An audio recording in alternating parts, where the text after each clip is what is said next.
안녕하십니까. 신의균의 군사TV 디펜스 브리핑입니다. 자, 오늘도 아주 중요한 군사 무기 관련 소식 전해드리도록 하겠습니다. 자, 인도에서 아주 저명한 또 유력한 외교관이 유력 일간지에 기고를 했습니다. 그런데 한국을 제쳐야 된다. 이 동아시아 방산시장에서 인도가 이걸 다 먹어야 되는데 한국이 지금 너무 급부상하고 있다. 그래서 한국을 제쳐야 된다. 그러려면 이렇게 해야 된다 라고 주장하고 있는데 어떤 내용인지 보도록 하겠습니다. 자, 그리고 독일 완전히 이제 황당하네요. 우리 한국의 제가 많이 비난하고 있는 한국 항공우주산업 카이는 정말 양반입니다. 독일의 에어버스 얼마나 로비를 했는지 독일 황당한 딜을 하고 있는데 어떤 내용인지 보도록 하겠습니다. 자, 신의균의 군사TV 구독, 알림, 좋아요 눌러주십시오. 자, 5가지 단신을 먼저 보겠습니다. NHI가 NH90 헬기 500호기를 인도했다. 이건 완전히 새 이정표를 수립한 거다 라고 자화자찬 자뻑을 하고 있는데 황당한 거죠. 이 소식에서부터 북마케도니아가 우크라이나의 밀24 하인드 공격 헬기 12대 자기네들이 가지고 있는 전량을 공유하겠다라고 선언했어요. 고마운 일이죠. 이 소식까지 알아보겠습니다. 첫 번째입니다.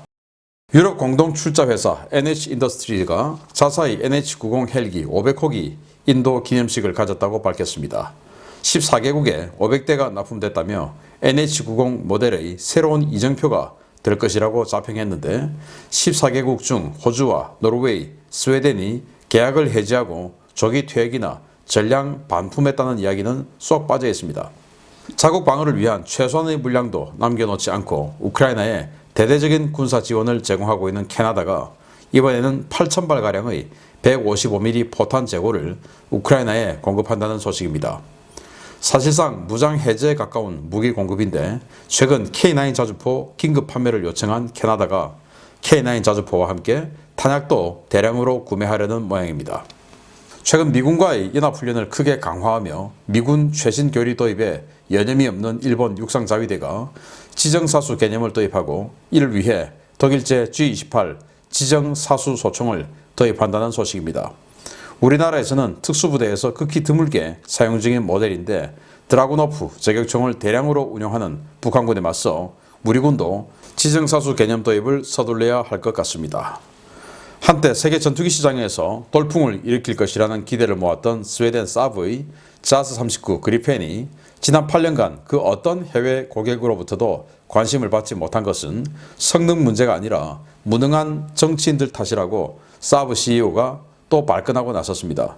제품은 최고인데 정치인들이 제 역할을 하지 못해 스웨덴 항공산업이 위기에 처했다는 것이 요한슨 사장의 주장인데 이 인식이 사실이라면 아무래도 사브는 항공산업 부분을 접어야 할 것 같습니다.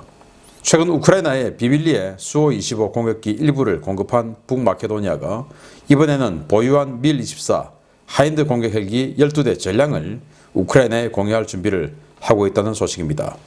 마케도니아 국방장관이 직접 밝혔는데 공세를 앞둔 우크라이나 군에게 큰 도움이 될 것으로 기대됩니다.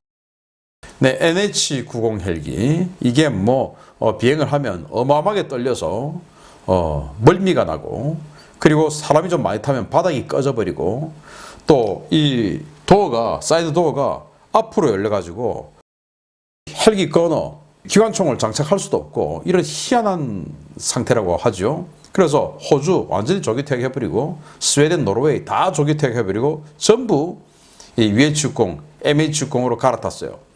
이 NH-90 자체가 UH-60에 대항해서 만들었는데 결국 UH-60 벽을 넘지 못하고 사서 10년도 안 돼서 그냥 퇴역해버리고 할 정도의 완전히 망작인데 자기네들은 500호기를 인도했다. 아니 유럽 여러 나라들이 같이 만들었으니까 의무적으로 산 게 많으니까 500호기를 했겠죠. 이거 보니까 프랑스군 도색 같네요. 아무튼 이런 자뻑 소식이 하나 들어와 있고, 자, 캐나다가 자기네들이 가지고 있던 M777 야포 전부 다 그냥 우크라이나 줘버렸죠. 그리고 또 8,000발 155mm 포탄 있는 거 이거 다 주겠다 라고 또 이야기를 했는데 그러면서 이제 자기네들이 포탄이 없으니까 또 이 포도 없으니까 다 줬으니까 한국에게 K9 자주포 24문을 긴급 도입 지금 협상을 하고 있는데 한국도 지금 입장이 녹록지 않아요. 한화 디펜스도. 왜냐? 폴란드에 긴급 물량 줘야 되고 한국군도 또 생산해야 되고 그런데 지금 캐나다가 우리 24문 빨리 좀 주세요. 그런데 지금 8,000발의 포탄 이것까지 다 주겠다 하는 걸 보니까 아마 K9을 사면서 여기에 포탄을 패키지로 프로그램 코스트로 어마어마하게 끼워서 포탄까지 사지 않겠는가. 그래서 우리는 캐나다에게 팔았는데 그 포탄이 캐나다가 한 절반만 가지고 절반은 우크라이나에 가 있네.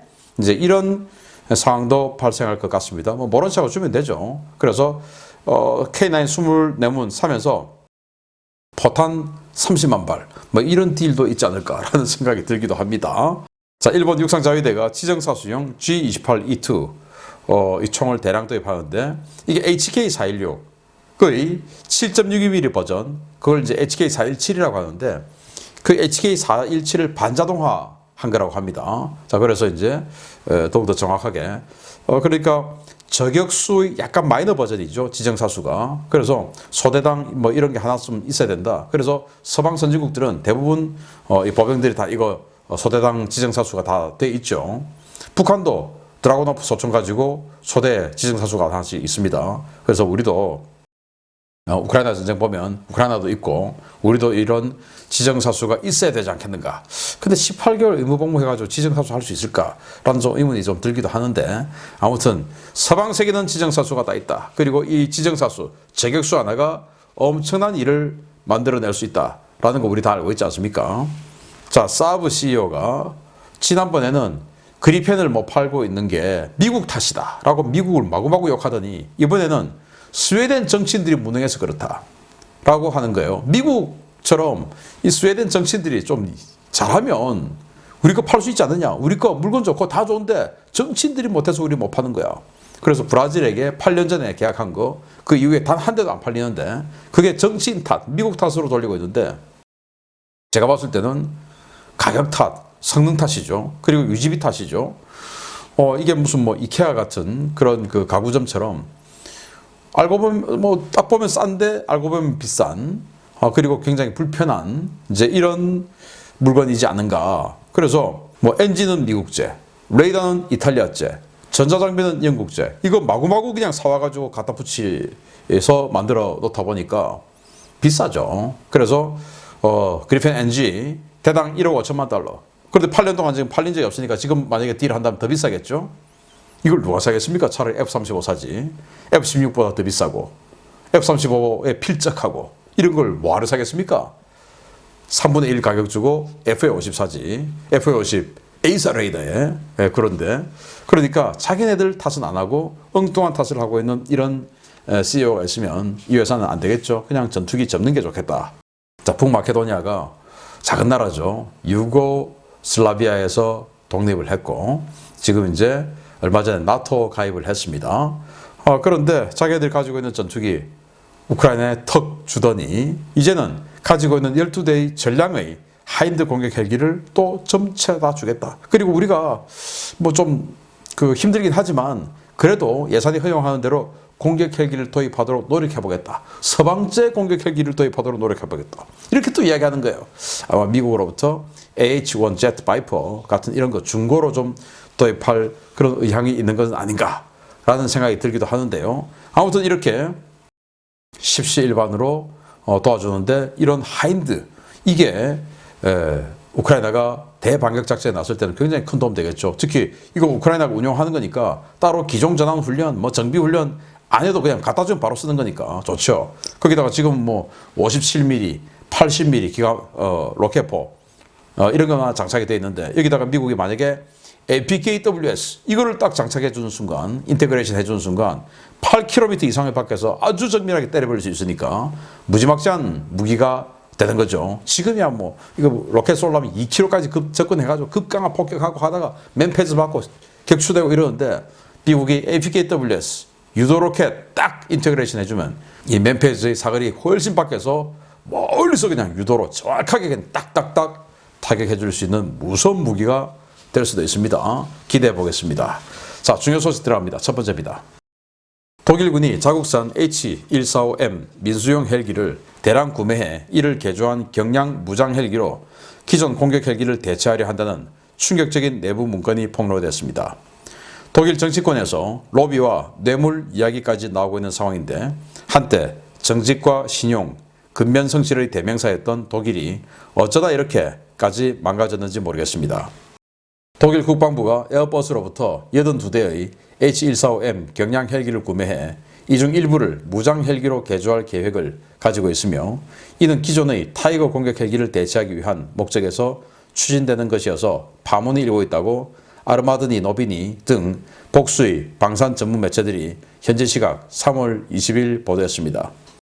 독일 언론이 입수한 독일군 내부 문건에 따르면 독일은 현재 52대를 보유 중인 타이거 공격 헬기를 유지비 과다, 성능 부족 등의 이유로 조기 퇴역시키고 82대의 H145M 경량 헬기를 구매해 이 중 일부에 대전차 미사일을 장착하는 방식으로 전력 공백을 해결할 계획인 것으로 확인되었습니다.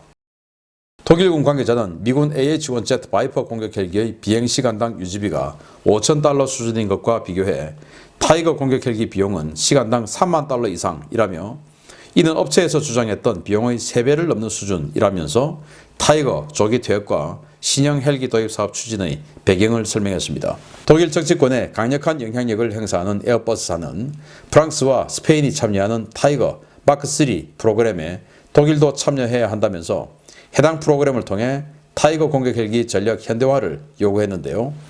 독일은 업체가 제시한 대당 개량 비용 6,500만 유로, 한화 907억 원을 받아들일 수 없다며 아파치 가디언 도입을 검토했습니다.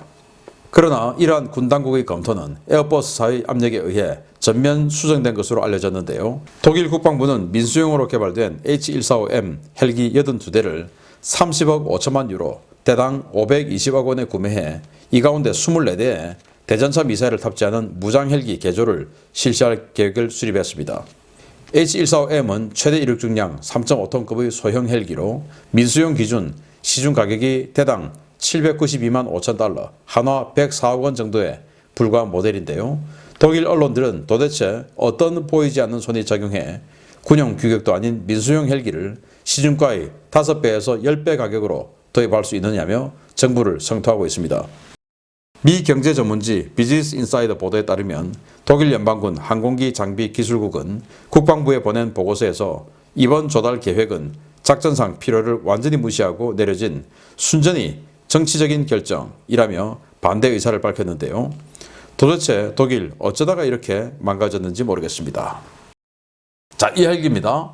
작죠? 500MD보다 약간 큽니다.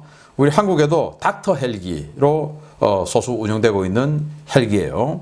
그래서 이 에어버스사 홈페이지 들어가 보면 평균 가격이 한 102억 원이라고 되어 있습니다. 그러니까 102억 원짜리입니다.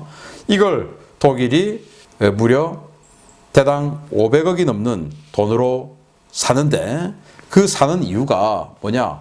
타이거 공격 헬기가 너무 유지비가 많이 들고 성능이 부족하다. 이래서 이거 조기 퇴역해야 된다라는 거죠.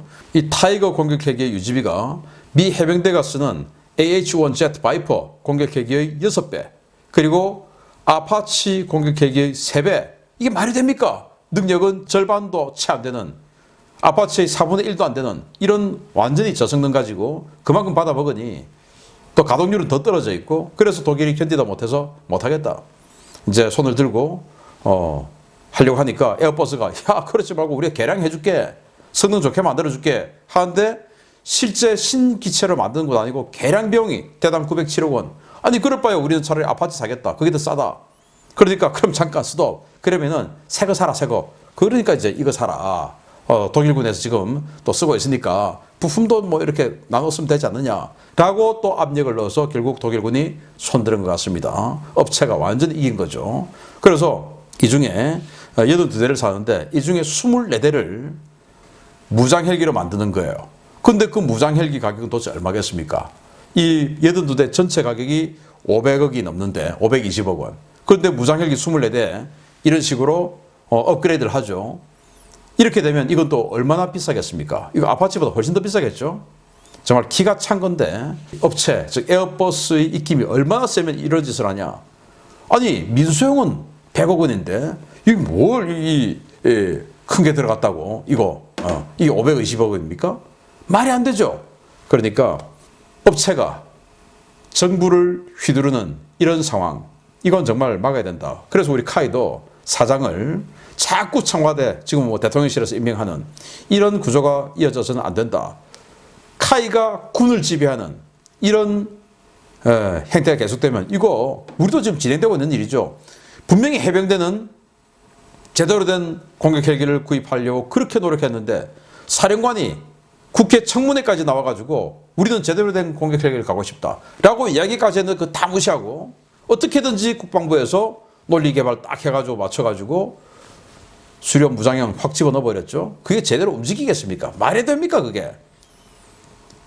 그래서 카이는 빨리 민영화 시켜야 된다. 뭐 대한항공이 인수하든지 한화가 인수하든지 누군가는 빨리 인수해서 이 카이가 국방부와 군을 지배하는 이런 구조를 빨리 깨야 된다라는 말씀을 에어버스의 사례를 보면서 생각해 봅니다. 두 번째입니다. 미중 패권 경쟁이 본격화되고 중국의 군사적 위협이 심화되면서 아세안이 새로운 무기 시장으로 떠오르고 있습니다. 인도가 이른바 동방정책으로 아세안 무기 시장 공략을 추진 중인데 대한민국이 최대의 라이벌이라며 한국 견제론을 펴기 시작했습니다. 정말 진심으로 자신들이 우리나라의 상대가 된다고 생각하는 모양입니다. 아세안 지역, 특히 동남아시아 각국의 군비 지출은 지난 20여 년간 크게 증가해 왔으며 이제 아세안은 새로운 무기 시장으로 세계 방산 메이커들의 주목을 받는 지역으로 부상하고 있다고 유라시안 타임즈가 현지 시각 3월 19일 보도했습니다. 매체는 2002년부터 2007년 사이 동남아시아 국가들의 군사비 지출은 연간 300억 달러에도 미치지 못했지만 2020년에는 443억 달러를 기록하며 급격히 성장했다라며 이는 2012년 이후 본격화된 중국의 남중국해 분쟁 점화 때문이다 라고 분석했습니다. 매체는 아세안 각국은 경제적인 이유 때문에 중국과 관계를 맺고 있지만 군사적인 분야에서는 중국을 경계하고 있다라며 이들은 안보 소요 달성을 위해 전통적인 무기 수출국은 물론 신흥 무기 수출국과의 거래를 확대하고 있다라고 진단했습니다. 유라시안 타임즈는 필리핀에 대한 브라모스 지대함 미사일 수출 사례, 베트남의 브라모스 도입 가능성 등을 언급하며 인도 정부의 방산 수출 연 50억 달러 목표 달성을 위해서는 아세안 시장 공략이 중요하지만 최근 아시안에서 한국의 방산 수출이 점차 증가하고 있다라며 견제 심리를 드러냈습니다. 매체는 전통적으로 프랑스와 독일, 러시아가 장악했던 말레이시아 무기 시장의 경우 최근 5년 사이 그 자리를 한국과 튀르키예가 차지했고 한국은 최근 말레이시아에서 LCA 즉 경전투기 사업에서도 유력한 후보였던 인도의 테자스 전투기를 제치고 계약을 따냈다라며 말레이시아를 시작으로 점차 확산되고 있는 한국산 무기의 경쟁력에 대해 경계심을 표했습니다. 매체는 각국 연구기관들은 한국의 군사장비 가격이 너무나 매력적이어서 유럽이나 미국 공급업체들보다 아세안 국가들의 예산 사정에 적합하다고 보고 있다라며 필리핀이 최근 5년간 아세안 지역 내 한국 무기 도입 선도국이 되었고 인도네시아와 태국, 말레이시아가 그 뒤를 잇고 있다라고 분석했습니다. 매체는 아세안 국가들은 우크라이나 위기 이후 국방 예산을 점점 더 늘리며 제한된 예산으로 안보 소요를 충족시킬 수 있는 신흥 공급국을 찾고 있다라며 인도가 한국과 같은 경쟁국을 상대로 방산 수출을 확대하려면 단호한 결심을 가지고 접근해야 한다라고 강조했습니다. 해당 기사를 작성한 구르짓 싱 교수는 인도 외교관 출신으로 독일, 인도네시아, 에티오피아, 아세안 대사 등을 지낸 거물인데요. 인도 방위 산업의 고질적 문제가 수십 년째 해결되지 않고 있는 상황에서 인도가 아세안 시장에서 한국 방산 제품들을 이길 수 있는 그 단호한 결심이라는 것이 무엇인지 궁금증이 커지고 있습니다. 최근에 말레이시아에서 우리가 테자스 전투기를 제치고 또 중국과 파키스탄 공동개발의 JF-17을 제치고 우리 FA-50이 선정되었죠. 이제 이런 것들을 사례로 들면서 기고문을 했는데 이 사람입니다. 구르짓 싱 교수라는 사람인데 독일, 인도네시아 대사를 지낸 외교관 출신인데 지금 이제 대학 교수를 하고 있고 그러다 보니까 언제든지 외교부 장관 될 수 있죠. 그런 거 아닙니까? 장관이라는 게 정무직이기 때문에. 자, 이 사람이 기고를 했습니다. 그래서 지금 이 아세안에서 러시아 무기 많이 썼는데 러시아 무기 쓰면 이제 캐사 제재 맞아서 미국으로부터 제재 받으니까 러시아 무기는 이제 아무것도 안 되고 또 중국적 무기가 있지만 이 아세안 자체가 지금 전체가 다 중국하고 태국은 빼고 중국하고 지금 영토 분쟁하고 있으니까 또 중국은 적성국이라서 안 되고, 그리고 이제 프랑스, 독일 이런 데는 너무 비싸고 너무 오래 걸리고, 그래서 대체 공급이 필요하다. 미국은 너무 비싸고 또 너무 오래 걸리고, 그래서 인도가 딱인데 아니 근데 갑자기 한국이 급부상해버렸다. 지금 이거거든요. 그래서 자신들의 테자스 전투기, 브라모스, 지대함 미사일, 그리고 이건 뭐 아직 안 만들었는데 BMP-2 장갑차를 기반으로 해서 뭐 여러 가지 파생형 만들겠다라는 그런 거. 그래서 이제 이런 무기들을 성공하려면 한국과 같은 단호한 결심이 필요하다. 그 단호한 결심이 뭐냐? 파격적인 가격 전략을 펴야 된다. 싸게 해야 된다. 엄청 싸게 해야 된다. 라는 말이 되는 것이죠. 한국 이기려면. 그래서 우리가 지금 인도에 뭐 K9 자주포 지금 진출해 있고 여러 무기들 진출하려고 또 노력하고 있지만 기술 전수 같은 건 조금 생각해 봐야 되지 않는가. 물론 인도는 기술 전수 안 받으면 무기를 구매하지 않죠 지금. 그래서 이거 잘 보고 결정해야 된다. 인도는 지금 우리를 이런 식으로 들여다보고 있다 라는 말씀을 드리면서 다시 보자 인도, 속지 마자 인도 알려드렸습니다. 마치겠습니다. 감사합니다.